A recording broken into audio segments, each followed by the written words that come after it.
L'équipe de France féminine de handball, tout juste championne du monde, doit faire face à un gros dilemme. Kevin Mayer, toujours pas qualifié. La star chinoise Sun Yang, absent des JO. 4 € le prix du ticket de métro. À 7 mois des Jeux Olympiques, on vous fait le point sur tout ce qui s'est passé ce mois-ci en lien avec les JO. C'est le journal des JO de décembre de Passion Sport. C'est la semaine. Son avec Débinal, l'équipe de...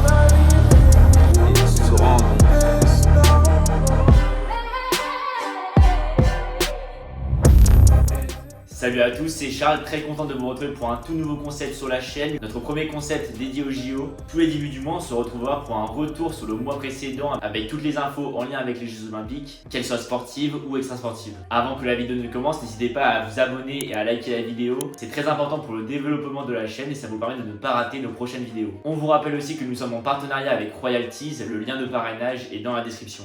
On commence cette vidéo par un point sur les athlètes et les équipes françaises. Première info, c'est le sacre de l'équipe de France féminine de handball au championnat du monde. 6 ans après son second sacre à Hambourg en 2017, la France a décroché une 3e étoile mondiale en battant en finale la Norvège, championne du monde en titre. Invincible durant la totalité du tournoi, les Bleus ont su s'appuyer sur leurs cadres comme la gardienne Laura Glauser ou encore la capitaine Estelle Zeminko. On a aussi vu des tout jeunes joueuses se sublimer durant ce tournoi. C'est notamment le cas de Léna Granvaux qui a à peine 20 ans a réalisé une super finale en marquant notamment les 4 derniers buts des Bleus. La question que l'on se pose actuellement est de savoir qui ira aux Jeux Olympiques. En effet, le sélectionneur de l'équipe de France, Olivier Crumbles, avait pu prendre 19 filles pour le championnat du monde ce mois-ci. Mais aux Jeux Olympiques, les règles sont différentes, il ne pourra en prendre que 15. Il se pourrait bien alors que des championnes olympiques de Tokyo comme Alison Pinault ou encore la gardienne Cléopâtre Darleux ne soient pas convoquées pour les Jeux Olympiques. Deuxième info, et celle-ci est assez triste, c'est Pierre-Ambroise Boss qui a annoncé la semaine dernière qu'il mettait un terme à sa carrière. Lors d'une interview à l'équipe tout récemment, le coureur de 800 mètres a déclaré « J'ai envie d'aller au jeu mais je sais que mon corps me l'interdit ». Après s'être fait opérer au niveau de l'ischio-jambier en 2022, PAB comme on l'appelle a tenté de revenir à un bon niveau, mais une rechute à l'entraînement cette année l'a contraint d'arrêter prématurément sa carrière et de renoncer donc à son rêve de participer aux Jeux Olympiques chez lui à Paris.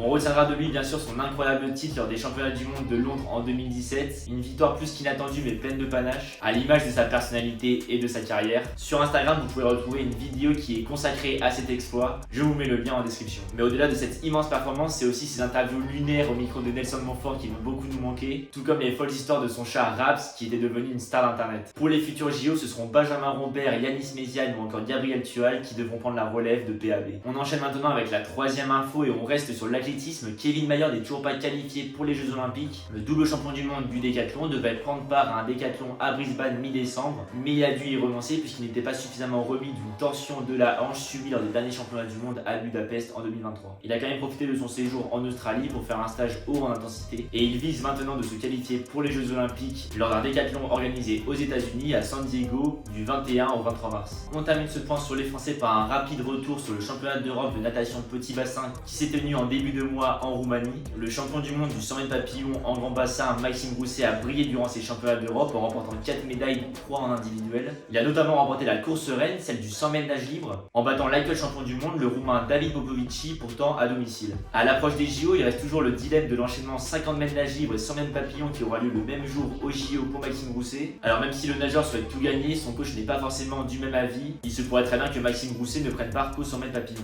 Un autre Français qui s'est illustré lors de ces championnats d'Europe, c'est Newen Tomac, le dossiste de 22 ans. Il a lui aussi remporté 4 médailles, 2 en or, 1 en argent et 1 en bronze. Sans Léon Marchand qui a préféré rester en Arizona pour s'entraîner, les Français ont fait le plein de confiance lors de ces championnats d'Europe, ce qui est de très bonne augure pour les JO. On passe maintenant à la deuxième partie de cette vidéo avec un point rapide sur les stars internationales. Le nageur Sun Yang, triple champion olympique et 11 fois champion du monde, ne participera pas aux Jeux Olympiques de Paris 2024. En effet, il avait été suspendu en 2020 suite à un incident lors d'un test antidopage, mais il espérait revenir pour ces JO. Mais la fédération chinoise en a décidé autrement. Elle a publié au cours du mois de décembre les modalités pour se qualifier pour les Jeux Olympiques et elle prendra en compte les résultats obtenus lors des championnats du monde de 2023 et aussi d'autres résultats dans des épreuves qui se tiendront avant mai 2024. Date à laquelle Sun Yang peut revenir. Or, Sun Yang est suspendu jusqu'à mai 2024. Il ne pourra donc pas être en mesure de se qualifier. C'est donc une immense chance de médaille pour les Chinois qui doivent renoncer aux Jeux Olympiques. Deuxième info, et celle-ci est assez inattendue, l'Américain triple champion du monde lors des derniers championnats du monde d'athlétisme a évoqué un drôle de défi pour les JO. Lui qui survole les épreuves de 100 mètres et 200 mètres aimerait également s'aligner aux 4x400 mètres lors des Jeux de Paris. Il a notamment déclaré début décembre: « J'ai vu que mon corps résistait bien à Budapest à un programme chargé. Le 4x400 mètres, c'est la dernière dernière course sur un grand championnat, alors pourquoi pas. Mais bon, pas sûr que son entraîneur soit du même avis. On termine ce point sur les internationaux en évoquant le retour à la compétition de Rafael Nadal. À 37 ans, l'Espagnol a fait son grand retour lors de l'ATP de Brisbane le 31 décembre. Il enchaînera bien évidemment avec l'Open d'Australie qui se tiendra mi-janvier. Pour sa saison 2024, l'Espagnol aura sûrement un double objectif, l'enchaînement Roland-Garros et Jeux Olympiques. Lui qui a déjà gagné 2 médailles d'or au JO, une en simple et une en double, aura à cœur de briller dans son jardin puisque le tennis au JO se tiendra à Roland-Garros.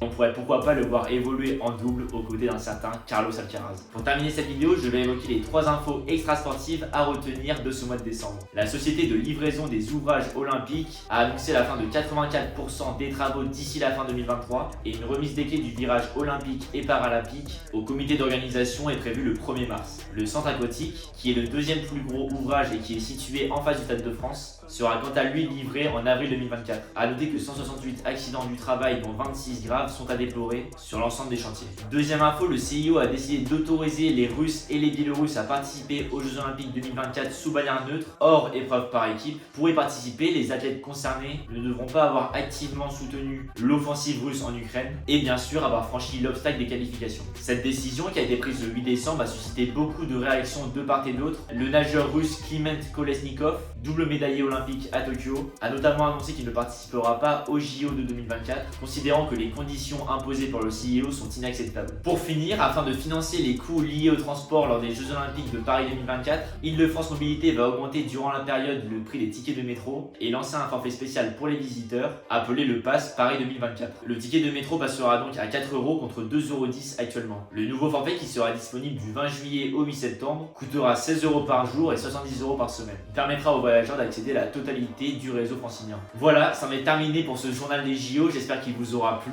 Le mois de janvier s'annonce très intéressant lui aussi, puisqu'il y aura le championnat d'Europe masculin de handball et l'Open d'Australie en tennis. Si la vidéo vous a plu, n'hésitez pas à liker, à vous abonner et à commenter, c'est très important pour la chaîne. Je vous dis à très bientôt sur Passion Sport et je vous souhaite une excellente année 2024, une année qui plus est olympique.